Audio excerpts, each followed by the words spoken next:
Welcome to our webcast. I'm David Folk Thomas. Tai Chi. Now, I did not just sneeze for all of you who said Gesundheit. Thank you. I'm talking about Tai Chi. It's an ancient Chinese martial art. It's used as a health exercise. We're going to get to the bottom of exactly what Tai Chi is and how it might help you get around and operate in this crazy world. Joining me are two experts on Tai Chi. To my left is Dr. Ben Kliegler. He's the medical director of the New Beth Israel Center for Health and Healing in New York City. And next to Dr. Kliegler is William Kaplanidis. He is the department head of Allied Arts at the Pacific College of Oriental Medicine here in New York City. He's also a Tai Chi instructor, and thanks to both of you for coming by. And Dr. Kliegler, start us off. Explain what is Tai Chi. I don't know if I did it justice there. Tai Chi was developed in the 1300s in China as a martial art in the tradition of karate and judo and others, and was originally a martial art and used, I think, for self-defense, and has evolved over the course of time into a practice for promoting health. So it's still a martial art, and it has also evolved another nature which has to do with people using it for its health benefits. So one studies it, takes classes, and then practices it on one's own, and can be used for the general harmonizing and balancing of the body. And William, what is Tai Chi? And Dr. Kliegler mentioned karate, all that. So how is it now? Is it not a self-defense thing anymore? Is it health? And how does it vary from, say, something like karate, where maybe more people are familiar? Okay, it depends on who you study with.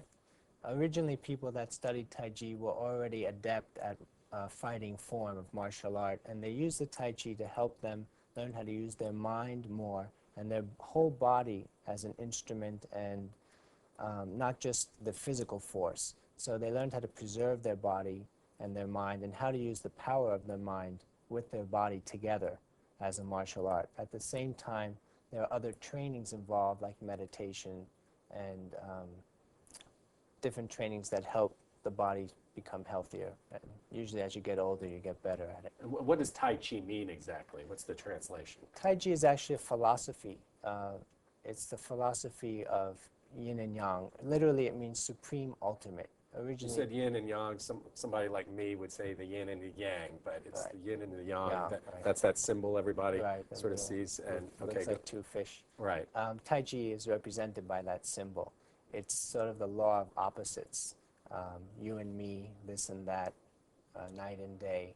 And so through the movements, you're trying to become in harmony with nature and with your body and with your mind, and bringing it all together so that you're becoming more one as opposed to separate.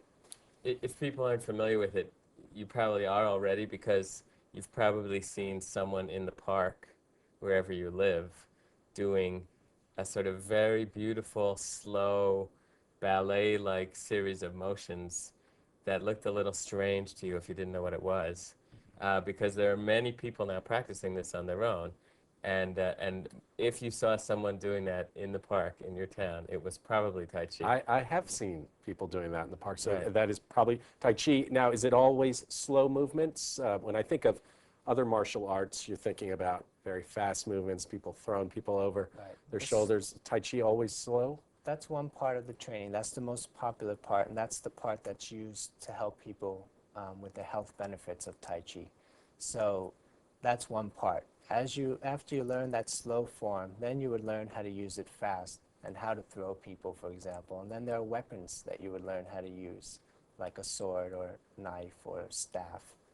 So that's just the basic level of the training, is that slow motion movement. And each of those movements have several applications, but you do it slow so that you really become in touch with your body, and you train the muscles to be relaxed. So when you're throwing an actual punch, if you're able to relax your muscles when you throw the punch will be a lot faster. So when you practice slow, you're able to then use it faster when you're doing it fast. And what are the health benefits of Tai Chi? What I have recommended it for in my practice is as a people who I feel are experiencing one or another health problem because they don't have an effective way of dealing with stress in their lives. And I think it's a way to learn how to relax and concentrate intensely at the same time while actually using your body. There are many people who, if I recommend that they go home and listen to a relaxing tape or do meditation, they're not going to do it. They're people who want a physical basis for their relaxation practice. And so I've tended to recommend it for those people in general.